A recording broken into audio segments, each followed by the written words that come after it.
Hello everybody and welcome back to Screen Stars. I'm here today to bring you my review for the 2020 science fiction thriller that is also described as a horror on IMDb, but I would take issue with that. Shifter.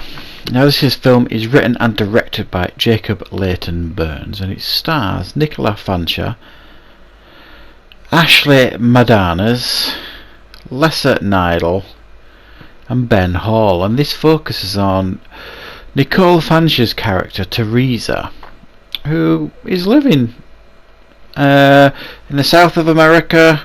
She's a gifted scientist, and in her own time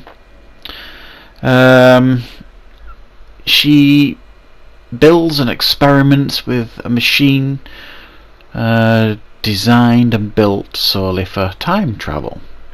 And after experimenting on herself, it leads to some painful and gruesome and catastrophic side effects for her, and this film focuses on the after effects of her experimenting on herself.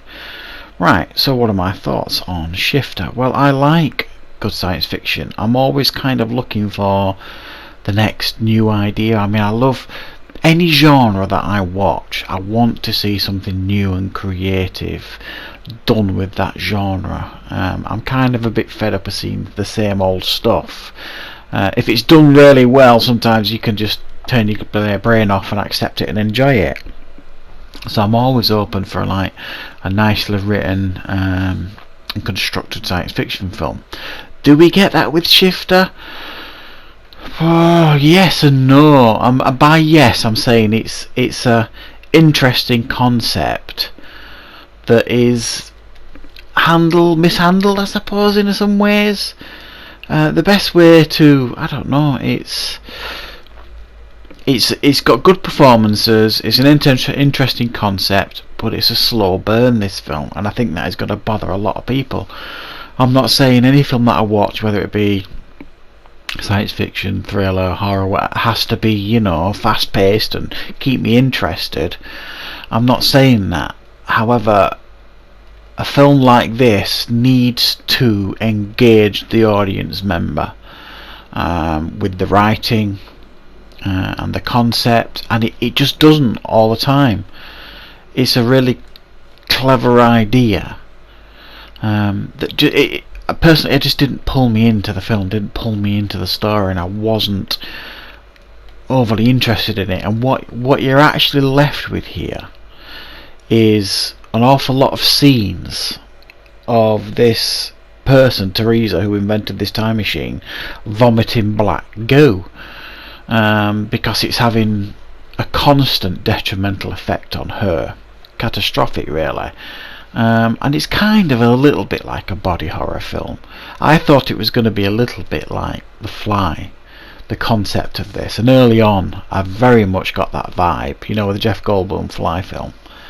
But unfortunately that's not really how it plays out, which is either, it could be a good thing or a bad thing depending on if you don't want to watch, like, you know, potentially a cheap remake of The Fly. But that isn't what you get here. It's a similar idea in a sense of the scientist experiments on herself and it goes terribly wrong, but the side effects of that and the science behind it all is poorly explained. And again, I don't need to, you know, I'm no scientist, I don't need everything, you know, laying out in layman's terms or anything like that, because I don't like exposition at the same time, generally speaking.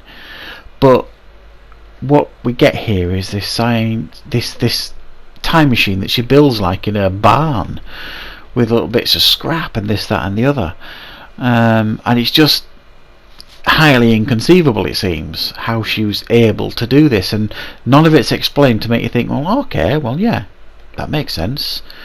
You know, that she was some kind of passed up genius or something like that. It's hinted obviously that she's very talented as a scientist and things like that, but it doesn't explain itself any further. So the science behind it is kind of leaves you scratching your head, and then the things that are happening to her after she experiments on herself also leave you scratching your head. You kind of think, well, okay, what's happening? I mean, occasionally she meets up with past or present versions of herself kind of crossing over. Some of them look worse for wear, some of them look fresher and a bit younger, like she's early on in the process, and it's kind of, as Doctor Who says, wibbly wobbly timey wimey sort of stuff's going on, and it all feels a little bit jumbled and messy. There's a couple of relationships in this film that she tries to make connections to. One, a romantic one, with a woman that she meets at the library who's also a talented scientist, and I actually thought that was going to lead to them maybe collaborating and maybe trying to fix it together, because they're both very, good scientists, but that's not how that played out.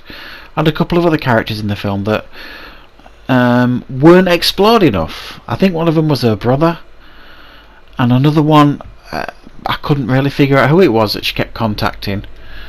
Maybe it explained it, maybe I missed it, I'm not really sure. This is what I mean about the film. It didn't pull me in and draw me in and grab my attention. It was a little bit nonchalant and very slow, much of a slow burn of a film. There's nothing wrong with the performances. I actually think Nicole Fanshawe carries the film particularly well with her central performance. The effects are actually quite impressive as well. I really enjoyed the effects, what we got. It's just the film, it's just not exciting, too much of a slow burn, and the story's not delivered enough to make it interesting for an audience member, I think. So that is my review for Shifter. I hope you liked it. If you did, please click the like button, it's very helpful to the channel. And if you are new to Screen Stars, please consider joining us and clicking that subscribe button. Thank you very much for watching, everybody. I will be back with more content very, very soon.